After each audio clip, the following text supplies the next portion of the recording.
Revelation 1964. From the 22nd of June 1941. Life, activity. Death, inactivity. Life or death in the beyond is the success of earthly life, and therefore the human being's responsibility is immense, since it is not a state of short duration which can be ended at will, but lasts for eternity or an unspeakably long time. In earthly life everything is limited, both temporally and spatially, and therefore the human being cannot grasp the meaning of the word eternal. He cannot even remotely imagine what it means to live always and constantly or to be lifeless. And therefore he often does not take his earthly life so seriously, regardless of the fact that he thereby determines the endlessly long life in eternity.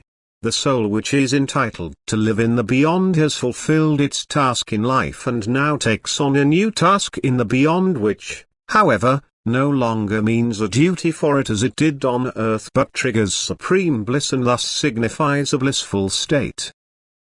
And thus the soul which was inactive on earth finds the same, only that on earth it preferred the state of inactivity for itself, whereas in the beyond it is condemned to be inactive because being active signifies happiness and the soul has no claim to it. And eternal times can pass before it is admitted to happy activity, for it is unspeakably difficult for a soul which was inactive on earth to change. For the first time it is so lightless. That is, it has no knowledge whatsoever, neither about the cause nor about the possibility of changing its desolate state, and therefore it remains in inactivity, that is, it has no will to be released from it. But without its will it cannot become active, thus it cannot reach the kingdom where everything lives.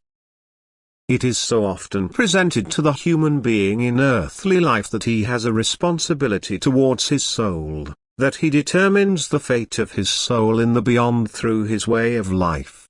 Yet he does not pay attention to these indications because he does not believe. The unbeliever cannot be informed in any way of what awaits him after his physical death, yet no person can say that he has not heard anything about it. For he rejects everything that reminds him to think about his further life as long as he is not loving himself. Every loving person will also believe.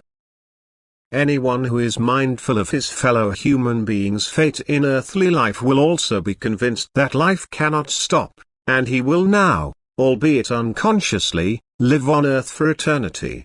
For anyone who is lovingly active will also be guided in his thoughts, and he will not be in a lightless state either. Thus he will know his task both on earth as well as after his physical death in the beyond. But anyone who only lives for himself, who on earth only has the urge to create comforts for himself and passes by his fellow human beings' hardship, will never accept as truth what he is told about life after death. And consequently, no light will be kindled in him. He already lives on earth in spiritual darkness, and this cannot be any different after his death. It is dark around him and also dark in his thinking. And only where there is light is the life. But darkness is death. Amen.